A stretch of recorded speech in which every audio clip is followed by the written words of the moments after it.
நடைபெறவுள்ள உள்ளூராட்சி தேர்தலில் இலங்கை தமிழரசு கட்சி சார்பில் வலிகாமம் தெற்கு பிரதேச சபைக்கென போட்டியிட உள்ள வேட்பாளர்களுடையான கலந்துரையாடல் இன்று இடம்பெற்றது. முக்கியமாக கடந்த காலங்களில் உள்ளூராட்சி மன்ற உறுப்பினர்களாக பல்வேறு தரப்புகளிலிருந்து இந்த முறை எங்களுடன் இணைந்து இருக்கின்ற அனைவரையும் ஒன்றிணைத்து பலமானதொரு கட்டமைப்பை, ஒரு அணியை உருவாக்கி இருக்கிறோம். இந்த முறை எங்களுடைய பிரதேச சபையில் உள்ள 18 வட்டாரங்களிலும் மிக முக்கியமான, ஏற்கனவே உள்ளூராட்சி மன்ற உறுப்பினர்களாக இருந்து சமூக பணியாற்றி இருக்கிற முக்கியமான நபர்களை, அதாவது இளைஞர்களை கூடுதலாக உள்ளடக்கி இந்த முறை எங்களுடைய அணி களமிறங்குகின்றது. முக்கியமாக 18 வட்டாரங்களையும் கைப்பற்றி நாங்கள் தனித்து ஆட்சி அமைப்பதற்கான ஒரு முன்முயற்சியாக நாங்கள் இதனை ஏற்படுத்தி இருக்கின்றோம். பொதுவாக எங்களுடைய மக்களுடைய எதிர்பார்ப்பு தமிழ் கட்சிகள் அனைத்தும் ஓரணியில் ஒன்று திரள வேண்டும் என்ற எதிர்பார்ப்பு தமிழ் மக்கள் மத்தியில் நீண்ட காலமாக இருந்து வருகிறது. அதற்கான ஒரு முன்முயற்சியாக எங்களுடைய உள்ளூராட்சி மன்றத்திலே பல்வேறு தரப்புகளிலே தேர்தலிலே நின்று வெற்றி பெற்ற எங்களுடைய நண்பர்கள், எங்களுடைய அணியிலே இருக்கின்ற முக்கியமான நபர்கள் எல்லோரையும் ஒன்றிணைத்து இந்த முறை இந்த உள்ளூராட்சி மன்ற தேர்தலை எதிர்கொள்வதற்காக நாங்கள் ஒன்று கூடியிருக்கின்றோம். கடந்த 2011ஆம் ஆண்டு காலப்பகுதியிலிருந்து நீண்ட இடைவெளிகளுக்கு பின்னர் நடைபெற்ற உள்ளூராட்சி மன்ற தேர்தலிலே போட்டியிட்டு இலங்கை தமிழரசு கட்சி ஆட்சியை கைப்பற்றியிருந்தது. அதற்கு பிற்பாடும் நடந்த உள்ளூராட்சி மன்ற தேர்தலிலே எங்களுடைய கட்சி பலமானதொரு அணியாக வெற்றி பெற்று எங்களுடைய மக்களுக்கு பல்வேறு வகையான சேவைகளை ஆற்றி வந்திருக்கிறது. அதே போல அந்த அபிவிருத்தி திட்டங்கள் மேலும் வலுப்பெறத்துக்கும், அந்த திட்டங்களை முடிவுறுத்துவதற்கும், புதிதாக உள்ளூராட்சி மன்றங்களினூடாக சுபீட்சமானதொரு எதிர்காலத்தை மக்களுக்கு வழங்குவதற்காக எங்களுடைய அணி தயாராக இருக்கிறது. அதற்காக எங்களுடைய மக்கள் அனைவரும் ஒற்றுமையாக ஓரணியில் நின்று இலங்கை தமிழரசு கட்சியின் வீட்டு சின்னத்திற்கு நேரே புல்லடியிட்டு எங்களுடைய கட்சி சார்பில் நிறுத்தப்பட்டிருக்கிற வேட்பாளர்களை வட்டாரங்களிலே பெருவாரியாக வெற்றி பெறச் செய்ய வேண்டும் என்று இந்த இடத்திலே கேட்டுக்கொள்ள விரும்புகின்றேன். இந்த 2025ஆம் ஆண்டு நடைபெறுகின்ற இந்த உள்ளூராட்சி மன்ற தேர்தலிலே வலிகாமம் தெற்கு பிரதேசத்திலே நாங்கள் கடந்த காலங்களிலே வேறு கட்சிகளில் இருந்து பயணித்திருக்கின்றோம். நான் கடந்த 2 முறை 2011 அதுக்கு அடுத்த தேர்தல் இரண்டிலுமே அந்த பிரதேசத்திலே இருந்து வெற்றி பெற்று சபையில் இருந்தவர் என்ற வகையிலே நீண்ட காலம் எங்களோட சபையில் இருந்த உறுப்பினர்கள் அவர்கள் செய்த சேவைகளை அடிப்படையாக கொண்டு நாங்கள் நினைத்தது என்னென்றால், கட்சிகளுக்கு இடையிலே இதுவரைக்கும் ஒற்றுமை என்பது சாத்தியப்படாத ஒரு நிலையிலே வலிகாமம் தெற்கு பிரதேசத்திலே அந்த முயற்சியை பிரகாஷ் அவர்கள் எடுத்த பொழுது அதிலே அநேகமான உறுப்பினர்கள் அதற்கு ஒத்துழைப்பு வழங்குவதற்கு உறுதி கூறியிருந்தார்கள். அந்த வகையிலே என்னையும் அணுகிய பொழுது பிரகாஷ் அவர்களால் எனக்கு சொல்லப்பட்ட ஒரு விடயம், அதாவது எங்களுடைய மண்ணிலே எங்களுடைய ஒரு கட்சி ஆட்சி அமைக்க வேண்டும் அல்லது உள்ளூர் அதிகாரங்களை பெற்றுக்கொள்ள வேண்டும் என்ற ஒரு நோக்கம் இருக்கின்றது. ஆனால் நாங்கள் இதில் கடைசியாக ஒரு முயற்சியாக இதை செய்ய இருக்கின்றோம். அதனுடையால் இதிலே எங்களோட இணைந்து இந்த சேவையை மக்களுக்கு செய்ய வேண்டும் என்ற ஒரு அடிப்படையான ஒரு கருத்தை கூறியிருந்தார். உண்மையாக அது எனக்கு சரியாகப்பட்டது. அது சரியா, ஏனென்றால் நாங்கள் மற்ற கட்சிகள் தலைமைகள் இணைந்து கொள்ளாவிட்டாலும் கூட எங்களுடைய பிரதேசத்திலே நாங்கள் ஒரு முன்மாதிரியாக நினைக்கிறோம். வலிகாமம் தெற்கு பிரதேச சபை கடந்த காலங்களிலும் எந்தவித பிரச்சனையும் பெரிய அளவிலே இல்லாத ஒரு சபையாக இருந்திருக்கின்றது. உள்ளுக்குள்ளே நிறைய பிரச்சனைகள் உறுப்பினர்களுடைய நடைபெற்ற மற்ற பிரதேச சபைகளிலே, ஆனால் எங்களுடைய பிரதேச சபை ஓரளவுக்கு ஒற்றுமையாக செயற்பட்ட ஒரு சபை என்ற அடிப்படையிலும் அவருடைய அந்த கூற்று எனக்கு சரியாகப்பட்டதாலும் இந்த உள்ளூராட்சி இந்த 2025 தேர்தலிலே பங்கு பெற்றதற்கு சம்மதித்திருந்தேன். அதனால் இது எங்களுக்கு ஒரு வெற்றியாக இல்லை ஒரு முன்மாதிரியாக அமையும் என்று நினைக்கின்றேன். ஏனைய காலங்களிலும் உள்ளூர் அதிகார சபைகள் மக்களினுடைய கைகளிலே இருக்க வேண்டும் என்பதுதான் அரசியல் கட்சிகளுக்கு அப்பாலே மக்கள் விரும்புகின்ற பிரதிநிதிகள் அந்த உள்ளூராட்சி அதிகாரங்களை நடைமுறைப்படுத்துவதற்கு தெரிவு செய்யப்பட வேண்டும் என்பதுதான் எங்களுடைய விருப்பம் என்பதை உங்களுக்கு தெரிவித்துக் கொள்கிறேன். இல்லை அதில் கட்சி அதான் எந்த நோக்கம் வந்து கட்சிக்கும் எனக்கும் முரண்பாடுன்றதோ இல்லை இந்த கட்சி நல்லது அந்த கட்சி கூடாதுன்ற அடிப்படையில் நான் இந்த கட்சி வரல. ஆனால் இவருடைய அந்த அதாவது வந்து உங்களுக்கு தெரியும் கடந்த கால பாராளுமன்ற தேர்தலில் நடைபெற்ற ஒரு விடயம் இனியும் இந்த தமிழ் பிறப்பிலே அல்லது தமிழங்களுடைய பிரதேசங்களிலே நடக்கக்கூடாது என்பதற்காக இந்த நிலை உண்மையாக நான் மறந்துறது தான் சொல்கிறேன். நீங்கள் என்ன நினைக்கிறீங்களோ அது தெரியாது. ஆனால் எனக்கும் அந்த இதழுக்கும் எந்த வித கருத்து முரண்பாடுகளும் அதில் இல்லை. இது எந்த தனிப்பட்ட ஒரு முடிவு, நான் விரும்பின ஒரு வழி என்ற அடிப்படையில் அதை செய்கிறேன். எனக்கு நம்பிக்கை இருக்குது. இதில் வந்து தலைமை அல்லது இதுவரைக்கும் எங்களோட தமிழரசு கட்சியினுடைய தலைவர்களோ அல்லது யாருமே கதைக்கல. நாங்கள் இவர் ஏற்கனவே இவரோட பயணிச்சிருக்கிற பிரதேச சபையினுடைய தவிசாளராக அந்த ஒரு நம்பிக்கையில் நாங்கள் இணைஞ்சிருக்கிறோம். இல்லாட்டி நாங்கள் ஒரு சுயேட்சை குழுவை தான் முதல் போடுவதற்கு முயற்சி செய்த நாங்கள். ஆனால் அது எவ்வளோத்துக்கு மக்கள் மத்தியில் ஈடுபடும்ன்றது எங்களுக்கு ஒரு ஐயப்பாடு இருந்தபடியால் தமிழரசு கட்சி அதுக்கான களத்தை எந்தவித நிபந்தனையின்றி எங்களுக்கு தந்திருக்கு. இதுவரைக்கும் நாங்கள் ஒரு உரிமையிலேயே ஒரு தரும் கையொப்பவும் விடவும் இல்லை. இப்போ நாங்கள் கேட்ட கோரிக்கைகளை ஏற்றிருக்கிறோம். அதை தமிழரசு கட்சி தான் அந்த களத்தை கொடுத்து, இது இன்னொரு கட்சி தமிழ் கட்சி எங்களுக்கு அந்த களத்தை தந்திருந்தால் நிச்சயம் சில வழி அங்கே போயிருக்கலாம். இது தமிழரசு கட்சி என்றது அவை வந்து பிரகாஷ் அவர்களுடைய நம்பிக்கை அவைகளுக்கு இருக்குது. எங்களுக்கு பிரகாஷோட நம்பிக்கை இருந்தபடியால் அந்த பேச்சு கதை கேட்க நாங்கள் இணங்கி கொண்டோம். இதில் வேறு கட்சி முரண்பாடுகளுக்கான ஒரு இடமாக நாங்கள் இதை பார்க்கல. இது மக்களுடைய ஆட்சி செய்ய வேணும்ன்றால் எங்களுடைய நோக்கம். உள்ள உள்ளாட்சி மன்ற தேர்தலில் தற்போது தமிழ் மக்கள் மத்தியிலே ஒரு எண்ணப்பாடு ஏற்பட்டிருக்கின்றது. அதாவது தமிழ் தேசிய பரப்பிலே தமிழ் மக்கள் சார்ந்து செயற்படுகின்ற கட்சிகள் ஒருமித்து செயற்பட வேண்டும் என்ற ஒரு நிலைப்பாட்டை அனைத்து கட்சியும் எடுக்க வேண்டும் என்ற ஒரு கோரிக்கையை நீங்கள் பொது வழிகளில் சமூக வலைத்தளங்களில் பார்வையிட்டிருப்பீர்கள். அப்படியான முயற்சி எடுக்க வேண்டும் என்று ஒரு கோரிக்கை மக்கள் மட்டத்தில் எழுந்தபோது அதனை கட்சிகள் சாதகமாக பரிசீலிக்காவிட்டாலும் இலங்கை தமிழரசு கட்சியினுடைய மானிப்பாய் தொகுதியிலே, அதாவது குறிப்பாக வலிகாமம் தெற்கு பிரதேச சபையிலே இருக்கின்ற பொறுப்பாக இருக்கின்ற முன்னாள் தவிசாளர் பிரகாஷ் அவர்கள் எடுத்த முயற்சியின் விளைவாக இந்த ஒரு கூட்டணைவு ஒன்று ஏற்பட்டுள்ளது. இப்போ உண்மையிலே ஒரு விடயத்தை மக்கள் புரிந்து கொள்ள வேண்டும். நாங்கள் சமூக வலைத்தளங்களிலும் பொது வழிகளிலும் இப்போது உள்ள கேள்வி, கடந்த காலங்களில் வெவ்வேறு கட்சிகளில் பயணித்த நபர்களை ஒன்று சேர்த்து தங்களுடைய கட்சி நலனுக்காகத்தான் இந்த ஒன்றிணைவை ஏற்படுத்தியுள்ளார்கள் என்ற ஒரு விமர்சன பொது வழிகளே உண்டு. அதற்கான உண்மையான காரணம் எங்களுடைய உள்ளாட்சி அதிகாரங்கள் எங்களோட கைகளில் இருக்க வேண்டும், அதாவது ஆட்சி அமைக்க வேண்டும் என்று உங்களுக்கு தெரியும். நாட்டில் உள்ள சூழ்நிலை காரணமாக மக்களுடைய பொருளாதார ரீதியான பின்னடைவுகளை தொடர்ச்சியாக பிரதேச சபைகளிலும் ஒரு வினைத்திறனற்ற சபைகளாக இயங்குகின்ற பட்சத்தில் மக்கள் மட்டத்திலே மேலும் பிரச்சனைகள் எழக்கூடும். அதனை தவிர்க்க வேண்டும். மற்றையது தமிழ் மக்கள் மத்தியிலே அனைத்து கட்சிகளும் ஒன்றிணைய வேண்டும். குறிப்பாக தமிழ் கட்சிகள் ஒன்றிணைய வேண்டும். தமிழ் கட்சிகள் என்று வருகின்ற போது இளைஞர்கள் தான் இந்த கட்சியிலே பெரும்பாலான கட்சிகள் இருக்கின்றார்கள். அந்த சந்தர்ப்பத்தை தமிழரசு கட்சி எங்களுக்கு ஏற்படுத்தி தந்துள்ளது. அதற்கு இந்த இடத்தில் நன்றியை கூறிக்கொண்டு நாங்கள் தொடர்ச்சியாக இந்த பயணத்தின் மூலம் மக்களுக்கு ஒரு முன்னுதாரணமாக செயற்படுவோம் என்பதை எங்களுடைய செயற்பாட்டின் மூலம் காட்டுவதே சிறப்பு என்று நான் நினைக்கின்றேன். காலகட்டத்திலே மணிவண்ணனோடு அணியில் இருந்தீர்கள். உங்களுக்கும் அவருக்கும் ஏதாவது முரண்பாடுகள் ஏற்பட்டதனால் தான் தமிழரசு கட்சிக்கு பக்கம் மாறினார். தனிப்பட்ட ரீதியாக எனக்கும் மணிவண்ணனுக்கும் எந்த ஒரு பிரச்சனையும் இல்லை. ஆனால் இருந்தபோதும் எங்களுடைய பிரதேச சபையிலே நாங்களும் ஒரு அணியாக பிரிந்து செல்வதனால் தமிழ் மக்களுடைய பலம் குன்றி போகும் என்ற ஒரு நிலைப்பாடு களச்சூழல் இருந்தது. அதனை உணர்ந்தவர் என்ற அடிப்படையில் நான் எனது தனிப்பட்ட முடிவாக எனது ஆரம்ப அரசியல் பயணம் அமைந்தது இலங்கை தமிழரசு கட்சியில் தான். நான் 2013ஆம் ஆண்டு இருந்து ஆயுள்கால உறுப்பினராக இருக்கின்றேன். ஆகையினால் எனது தாய் கட்சிக்கு மீள திரும்பிவிட்டேன். அவ்வளோதான். அரசியல் சூழ்நிலையை கருத்தில் கொண்டு எங்கள்ட தமிழினத்தின் இருப்பையும் தக்க வைக்கிறதுக்காகத்தான் நான் இந்த ஒரு முடிவு ஒன்று எடுத்திருக்கிறேன். இந்த முடிவானது எங்களுடைய நண்பர்கள் குழாமோடு சேர்ந்து தமிழரசு கட்சி ஒரு சின்னமாக எடுத்துக்கொண்டு ஒரு லோகோவாக எடுத்துக்கொண்டு தான் நாங்கள் அனைவர்களும் ஒன்றிணைஞ்சு இந்த இதில் பயணிக்கிறதுக்கு தீர்மானிச்சிருக்கிறோம். இதன் மூலமாக எங்களுடைய இருப்பு தக்க வைக்க வேண்டிய சூழ்நிலை இருக்குது, கால சூழ்நிலை, அரசியல் சூழ்நிலை.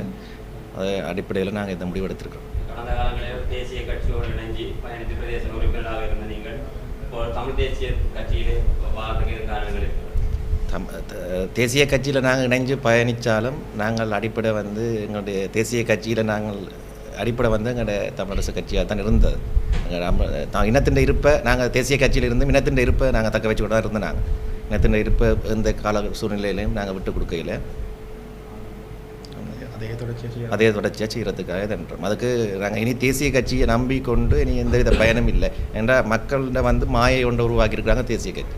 அப்போ அந்த மாயை வந்து வழி என்றது 2025 ஆண்டு உள்ளூராட்சி மன்ற தேர்தலிலே நான் இலங்கை தமிழரசு கட்சியிலே 8ஆம் வட்டாரத்திலே போட்டியிடுகின்றேன். எனது பேர் பாலசிங்கம் சுரேஷ்குமார். நாங்கள் கடந்த காலங்களிலே ஒரு தேசிய கட்சியிலே பயணித்து தற்பொழுது தமிழ் கட்சி ஒன்றிலே, அதாவது இலங்கை தமிழரசு கட்சியிலே போட்டியிடுகின்றோம். நான் சில விஷயத்தை சுருக்கமாக சொல்லணுமெண்டா, கடந்த உள்ளூராட்சி மன்ற தேர்தலில் எங்களது தேசிய கட்சி 3 ஆசனங்களை வெளிகாமந்திற்கு பிரதேச சபையில் பெற்றும் நாங்கள் தவிசாளர் தெரிவு ஏனைய தெரிவுகளிலே நாங்கள் தமிழரசு கட்சிக்கு ஆதரவை கொடுத்திருந்தோம். அந்த நேரம் அவர்கள் கூட்டாக இணைந்திருந்தாலும் நாங்கள் தமிழரசு கட்சிக்கு தான் ஆதரவையும் வழங்கியிருக்கின்றோம்.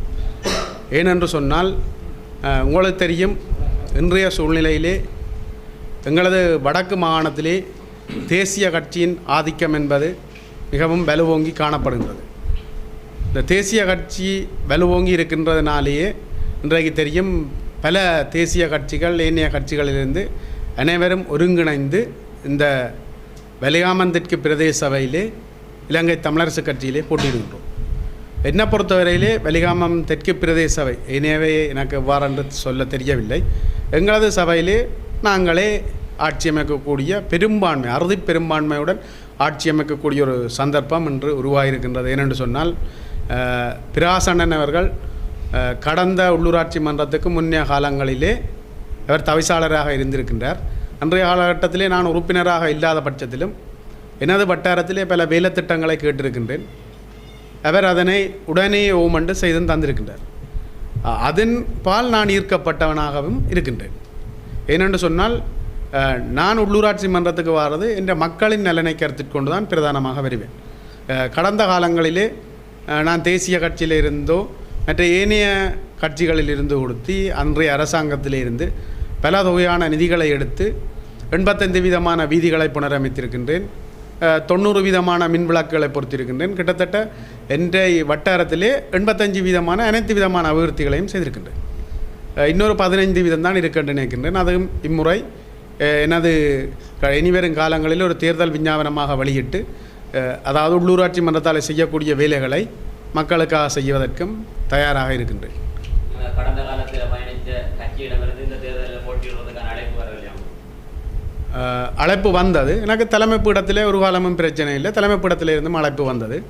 அப்பொழுதும் நான் அவர்களுக்கு சொல்லியிருந்தேன், நான் ஒரு தமிழ் கட்சி ஒன்றிலே போட்டியிடுவதற்கு தயாராகி கொண்டிருக்கின்றேன். உங்களுக்கும் எங்களுக்கும் தனிப்பட்ட ரீதியில் எந்த முரண்பாடும் இல்லை. எங்களது இருப்பு தற்பொழுது நான் பயணித்த தேசிய கட்சி, அந்த காலத்தில் இருந்த எதிர்க்கட்சி அனைத்துமே வலுவிழந்ததாக தற்பொழுது பாராளுமன்றத்திலே காணப்படுகின்றது. ஆனால் பாராளுமன்றம் அனைத்தையும் விட உள்ளூராட்சி மன்றத்திலே கட்சி என்றது இல்லை. சுரேஷ் என்ற பேருக்கான வாக்காகவே அது இருக்கும் என நான் நினைக்கின்றேன். நன்றி. அனைவருக்கும் வணக்கம். நான் சுன்னாகம் வடதெற்கு பிரதேச சபையின் 7ஆம் வட்டார வீதாசார உறுப்பினராக முன்னே இருந்தேன். நான் வீதாசார, என்னுடைய பேர் செல்வராஜா கஜேந்திரா. நான் வீதாசார உறுப்பினராக இருந்த காலத்தில் எனது வட்டார மக்களுக்காக என்னாலான சேவைகளை செய்து வந்துள்ளேன். அதாவது நான் ஒரு ஆளுமையான அணியொன்று இந்த முறை அமைந்திருக்கின்றது. அதாவது 18 வட்டாரமும் சிறந்த ஒரு சேவையாளர்களை இந்த தமிழரசு கட்சியானது உருவாக்கி இருக்கின்றது. இந்த அணியோடு சேர்ந்து பயணிப்பது மிகவும் எங்களுக்கு ஒரு வெற்றியாக அமையும் என்று நான் 100% நம்புகின்றேன். எங்களுடைய இந்த பயணமானது ஒரு சிறந்த தலைமையை ஒரு தலைவரை உருவாக்கி அந்த தலைவர் ஊடாக நாங்கள் ஒரு சிறந்த சேவையை எங்களுடைய மக்களுக்கு செய்யலாம் என்பது எந்தவித ஐயப்பாடும் இல்லை. அதாவது ஒரு பல கட்சிகளில் பார்க்கும்பொழுது, பல இடங்களில் பார்க்கும் பொழுது ஒரு ஆளுமை, அதாவது கட்சி தாங்கள் வெல்ல வேண்டும் என்று தான் யோசிக்கிறார்கள் ஒழிய ஒரு ஆளுமையான தலைவர்களையோ அல்லது ஒரு உறுப்பினர்களையோ அந்த இடத்தில் இறக்கவில்லை. ஆகவே எங்களுடைய கட்சியானது இம்முறை மிகவும் ஆளுமையான ஆட்களை இறக்கி இருக்கின்றது. இந்த ஆளுமையான ஆட்களுடன் நாங்கள் சேர்ந்து பயணிப்பதனால் சிறந்த ஒரு மக்களுக்கான சேவையை செய்ய முடியும் என்பதில் நான் 100% நம்புகின்றேன். நன்றி. தமிழரசு கட்சியினுடைய வேட்பாளர்களுக்குரிய கலந்துரையாடல் நிகழ்வும் ஊடக சந்திப்பும் தற்போது இடம்பெற்று கொண்டிருக்கின்றது. இந்த ஊடக சந்திப்பினூடாக நான் வெளிப்படுத்த முனைகின்ற விடயங்கள் பல இருக்கின்றது. இந்த வகையிலே நான் கடந்த காலங்களிலே சமூக சேவையாளர்களுக்கு ஒரு உந்து சக்தியாக இருந்தேன். ஆனால் கடந்த நாடாளுமன்ற தேர்தல் என்னை இந்த அரசியலுக்குள் உள்ளிருத்திருக்கிறது. இன்று நான் இலங்கை தமிழரசு கட்சியினுடைய வலிதற்கு பிரதேச சபைக்கான விகிதாசார வேட்பாளராக இங்கே களம் இறங்கியிருக்கின்றேன். ஏன் நாடாளுமன்ற தேர்தலை நான் இங்கே குறிப்பிடுகின்றேன் என்று சொன்னால், கடந்த நாடாளுமன்ற தேர்தலுடைய முடிவு தமிழ் தேசியத்திற்கான ஒரு பாதகமான முடிவை ஏற்படுத்தி தந்திருக்கின்றது.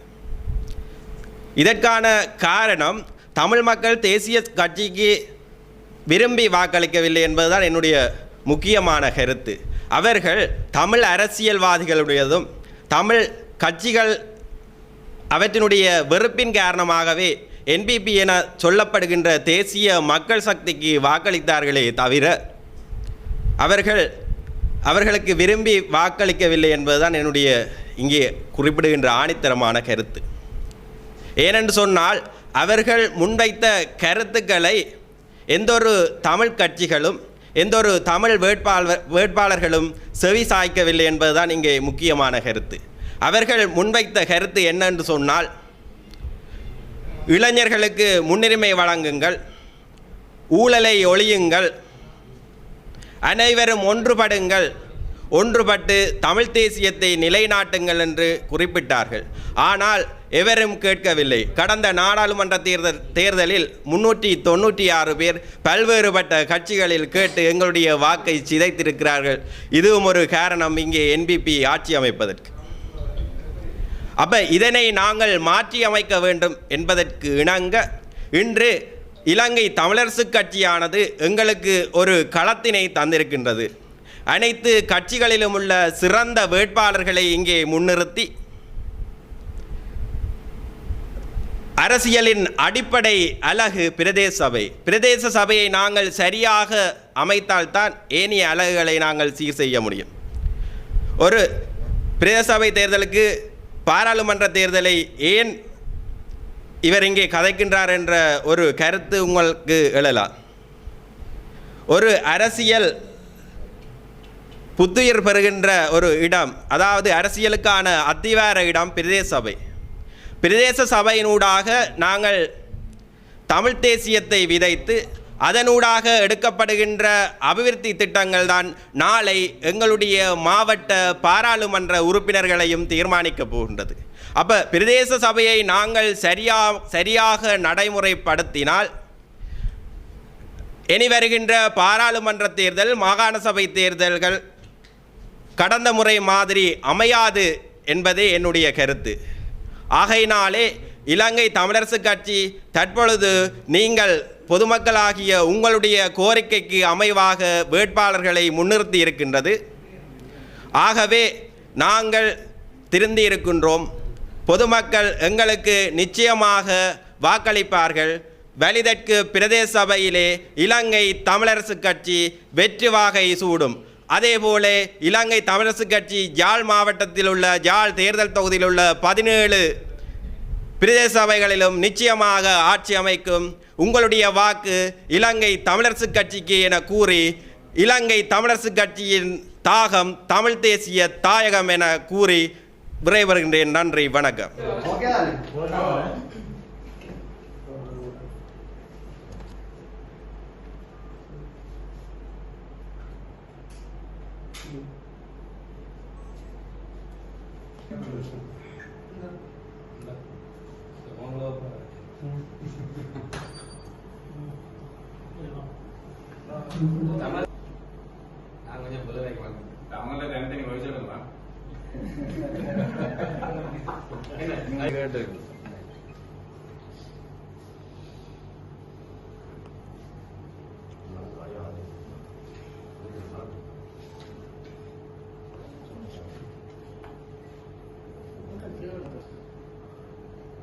இருக்கிறோம்.